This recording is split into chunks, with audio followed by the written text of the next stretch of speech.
Boys and girls. Welcome to another dreary day. I'm filming this on Thursday, and I feel like we all have a little bit of cabin fever. Looking forward to hopefully tomorrow a little bit of sunshine so we can get outside for a longer period of time. Erin did a ton of measurement today to go along with our brick by brick work. Our book yesterday, she measured a bunch of things in the house. I showed her how long a foot was, which is 12 inches, and she had to find things in the house that were greater or longer than 1 foot, and then she had to find things in the house that were shorter than 1 foot. So if you want to take your measurement challenge to a new level, you can challenge yourself to compare some of the lengths. You can even do taller and shorter if you want it to measure up and down. That's one way to expand your measurement for tomorrow. Well, I guess today for you guys. I have another story that I want to read to you. It is by the same author that I read you What to Do with a Problem. This one's called What Do You Do with an Idea? I feel like we have a lot of time on our hands to be thinking up new ideas, building new things, creating new things out of Legos and blocks and drawings and pictures and artwork. So I thought this would be a good idea book to keep those ideas going. Maybe it'll also inspire you for the weekend. I'm going to take a break for the next 2 days. So you'll get another video from me on Monday. Parents, I did want to let you know that I picked up the MPS learning packets. You're going to sit right there, huh? Yeah. Cool. You're going to have to move in a minute when I read the book, though. I picked up the MPS learning packets that are being handed out at the 20 different food sites. I looked at the K5 one, and I have to tell you, it is easy breezy work. I'd almost put it more at a K4 level, to be perfectly honest. It's good if your kiddo wants just some practice work, that's totally fine. Those packets are not going to challenge your child. Instead, if you go, maybe you could say that you have a first grader and pick up the first grade packet, because that will be a little bit more challenging for them. Okay, just a heads up. I also heard that the link for those, they're all going to be online as well. I have the link. Somebody texted it to me. I can easily copy and paste that link to people at home if you want to take a peek at what all the packets look like. But for today, boys and girls, what do you do with an idea?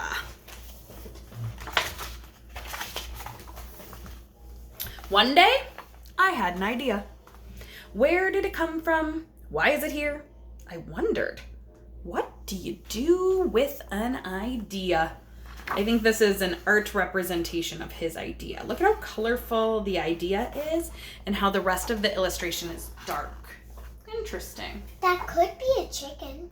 It does kind of look like a chicken, especially since it's yellow, but it's supposed to represent the boy's idea. Or girl. Could be a boy or it could be a girl. Let me give you a close-up. Wait, let me see. At first, I didn't think much of it. It seemed kind of strange and fragile. That's a boy. I didn't know what to do with it, so I just walked away from it. I acted like it didn't belong to me. I was trying to come up with an example of a time that I had an idea. And I have to say, the other day I had my problem. My problem was that we were stuck at home. And I had the idea of doing these video calls or these videos for you guys to still continue your learning at home. So that was my idea. And it took me a while. Because at first I was like, how many families are going to put Mrs. Sullivan on their phone reading a story? That seems really silly. So I kind of ignored my idea. That's where I was. But it followed me. I kept thinking, but maybe somebody will watch my videos. I miss those kiddos. I want them to know that I miss them and that I'm still here. I worried what other people would think. What would people say about my idea? I kept it to myself at first. I hid it away and didn't talk about it. I tried to act like everything was the same as it was before my idea showed up. So at first I was like, oh, what are my friends going to say if I have a video on YouTube every day? What will all those parents think when I'm reading them these stories? So sometimes ideas seem a little maybe embarrassing or a little bit scary. But there was something magical about my idea. I had to admit, I felt better and happier when it was around. Look at that idea getting bigger. It's like it's an egg with a crown on it. It's bigger and you can start to see more details, right? So I wonder if the little boy or little girl is starting to like picture their idea in their head with more details. How am I going to make this work? It's like that. This is like the egg, but the legs are coming out, and then that's the... Do ideas really look like that? No. No, that's just the illustrator's way of showing us an idea in art form, right? Yeah. I wanted food. Oh, it wanted food. I was like, why did it want food? It wanted food. It wanted to play. Actually, my idea, it wanted a lot of attention. They couldn't stop thinking about it. That idea started to overtake them. It grew bigger and bigger, and then we became friends. This would probably be when Mrs. Sullivan said, I think I might really do a video. I think it might be fun. Whoa, that's huge. Right? Look, check it out in that backpack. It's pretty big. I showed it to other people even though I was afraid of what they would say. I was afraid that if people saw it, they would laugh at it. I was afraid that they would think it was silly. And many of them did. They said it was no good. They said it was too weird. They said it was a waste of time and that it would never become anything. I have to say, I mentioned this idea to my friends, Miss Bertrand Leduc, Jack's mom, and then I also mentioned it to Miss Hankey, and they were like, you could try it, see if people watch. They were pretty supportive. They're not being nice to this. I think they're looking at the idea being like, you sure you want to do that? I don't know if it's the greatest idea. At first, I believed them. I actually thought about giving up on my idea. I almost listened to them. Look, he starts to walk away. But then I realized, what do they know? This is my idea, I thought. No one knows it like I do. And it's okay if it's different and weird and maybe a little bit crazy. I decided to protect it, to care for it. I fed it good food, I worked with it, I played with it, but most of all, I gave it my attention. I said, hey, this might not be such a bad idea after all. Yay. My idea grew, and so did my love for it. I have to say now I like reading to you guys every day. I look forward to the silliness.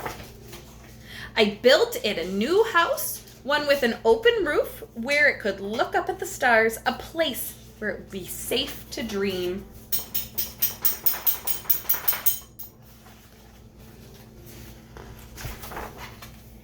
I liked being with my idea. It made me feel more alive. I could do anything. It encouraged me to think big and then to think even bigger. It shared its secrets with me. It showed me how to walk on my hands because it said it's good to have the ability to see things differently. Everybody sees differently. It's important that we're able to see things from other people's points of view. We're going to read a book about that, I think, next week. I couldn't imagine my life without my idea. I also noticed in the book, I forgot to point it out, that when the character wasn't really paying attention to the idea, it was all dark, except for the idea. But slowly, as they began to accept the idea, the pages started to get a little bit more colorful when the idea was around. Then one day something amazing happened. Look at the color of this page. Let me see.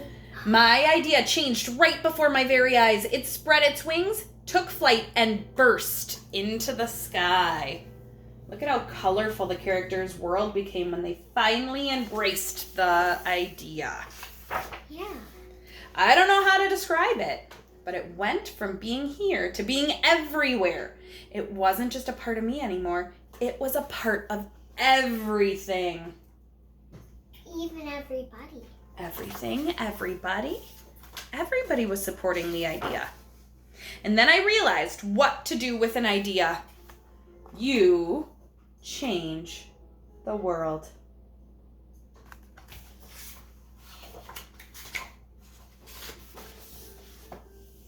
And that's the end of today's story. So I got to thinking, we all have problems once in a while. Some big problems are big.